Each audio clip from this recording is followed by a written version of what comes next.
Good evening. My name is Sydney Ellis, and I'm joined tonight by project managers Jean Torp and Mickey Weiner, fellow team members Raul Dauber, Melissa Shung, Suraj Reddy Pasanuri, Beatrice Rizzotti, and Jessica Wedders, as well as our faculty advisor Lynnette Widder.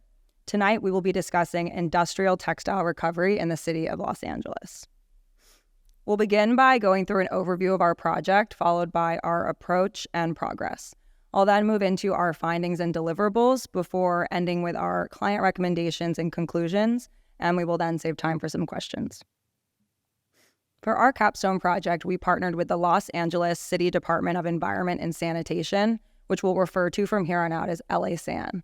Their primary responsibility is to collect and recycle waste generated in the city of LA. LA is home to the largest garment manufacturing industry in the nation, and therefore produces extensive textile waste. The current industrial landscape is a linear model where textile waste goes almost exclusively to landfills. Recent environmental regulations have made dealing with this waste a top priority for the city, and LA San has responded by working to divert 90% of solid waste out of landfills by rerouting post-industrial textile waste out of the solid municipal waste stream and into a circular marketplace. In explaining the concept of a circular marketplace, let's take a closer look at the traditional linear model.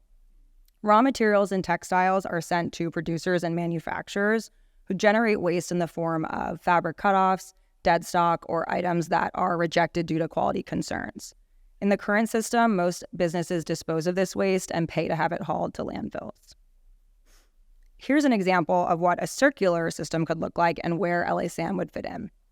In the circular system, instead of being discarded, the waste would go to LA San's textile recovery hub for sorting. It could then go on two potential paths. It could either be recycled or upcycled. If a textile is sent to be recycled, it can be done so mechanically through shredding or chemically. Within the two paths, there are both closed loops and open loops. Recycling textiles back into textiles is considered closed loop, whereas recycling or upcycling textiles into alternative use categories is considered open loop. As with most sustainability challenges, there are pros and cons to a lot of the different situations and pathways that are possible in this system, and we'll examine some of these trade-offs a bit later on. Our ultimate goal is to provide LA San with information and tools to facilitate this new circular marketplace. We've broken our approach into 4 stages. We began by working to discover more about the issue at hand by completing a literature review, conducting industry research, and analyzing case studies. We then worked to further define our project scope through mapping the industrial ecosystem, identifying themes, and collecting data through stakeholder interviews and site visits. In the past month, we've worked to synthesize our data and analyze scenarios to begin preparing our tools and recommendations for our client. And we plan to deliver these tools alongside our final report in May. As we learned more about the current industrial ecosystem of LA, we discovered a range of challenges that have made mapping out this circular system a bit difficult. Data collection has been a major hurdle, especially since there are over 1,400 relevant businesses in the district. After performing stakeholder interviews and site visits at a number of these locations, it also became clear that many of these businesses are not currently tracking the information needed to understand how much material is actually flowing in and out of this system. By pinpointing these data gaps and incentivizing stakeholders, we aim to support LA San in collecting and tracking this information. Matching waste supply with off-taker demand has also proved difficult due to restricted inputs, unreliable supply, and inconsistent outputs.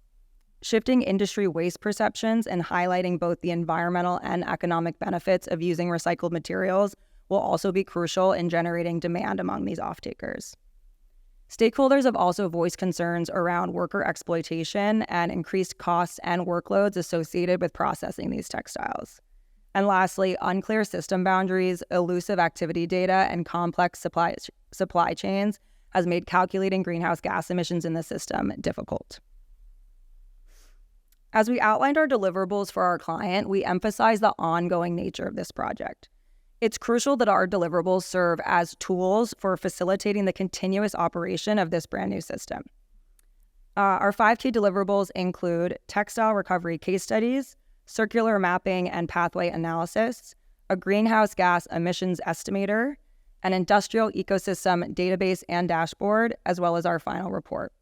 And I'll discuss these deliverables in greater detail in the coming slides. Our goal in analyzing circular textile case studies is to understand the current business landscape and identify successes, failures, or exciting new innovations in the textile recycling space. We've learned a lot from case studies, including both the pros and cons of various scenarios that are possible in any circular system. It's important that LA-SAN weigh the possible advantages and disadvantages of pursuing various pathways and decide which trade-offs they're comfortable with.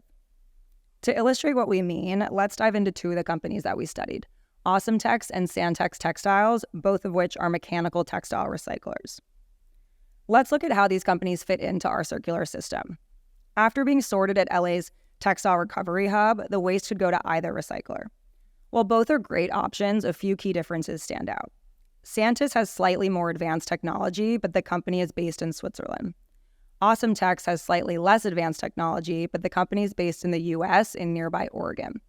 In choosing who to partner with, LA-SAN has to decide if reducing emissions is most important to them, in which case keeping transportation low by keeping the textiles at AwesomeTex might be the best path forward, or whether Santis's more advanced technology is worth accepting higher transportation emissions in shipping the textile waste overseas. A circular textile system will be full of trade-offs such as these, and we look into more examples such as this in our final report. As greenhouse gas estimation is very important to LA-SAN, we wanted to also develop a functional tool that could compare emissions from various circular scenarios to existing systems. The estimator will include a comprehensive user guide to provide direction as to how to use the tool. It will then utilize a process flow map to walk through every stage of the scenario and discover factors that will affect calculations. Activity data will then be added to the calculator alongside emissions factors to calculate total emissions. And finally, emissions data will be summarized to facilitate comparisons. In building out our industrial ecosystem database, the first step was to identify stakeholders within the current system. We then conducted interviews and site visits to gather data from these stakeholders to better track material flow, discover partnership opportunities, and identify both pain points and data gaps. We then cleaned, standardized, and combined the data into our database. And finally, we built a dashboard to summarize the data and highlight key metrics within the system to help LA-SAN understand the system's participants, their requirements, and any opportunities for scalability. Here we see a mock-up of the dashboard and an example of how it can be used. The material flow table here compares LA-SAN's processing capacity to the actual flow of materials in and out of the system. LA-SAN can utilize this data to better manage material flow in the system and in doing so, match supply with demand. For immediate next steps, we recommend that LA-SAN continue working to collect data and fill gaps and analyze various circular scenarios and pathways. Next, LA-SAN should establish clear greenhouse gas values to assist in weighing potential trade-offs. They should then prioritize those stakeholders and partnerships that facilitate the scenarios that are most in line with those values. We also think LA-SAN could collaborate with the LA-based Garment Worker Center, which is a nonprofit focused on worker rights, to ensure that any systems put in place avoid worker exploitation.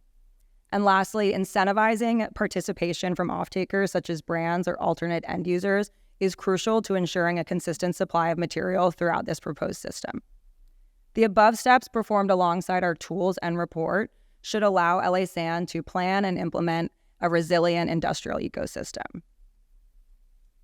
Throughout our project, it's become clear that transitioning the LA Garment District to a circular system will be an ongoing project, and it will require time, money, education, and coordination. But we feel this initiative will establish LA as a leader in responsible garment manufacturing, make the district more resilient, and set a positive example for onshoring. Thank you, and we'd now like to take questions.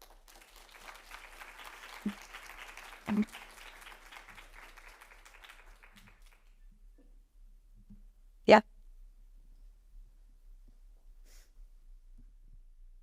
Thanks for your presentation. I believe your group went to LA to visit the organization. From your experience, did you find that you found anything different compared to when you hadn't gone there versus like when you had gone there? Like, did you get any insights from that you think you wouldn't have been able to otherwise?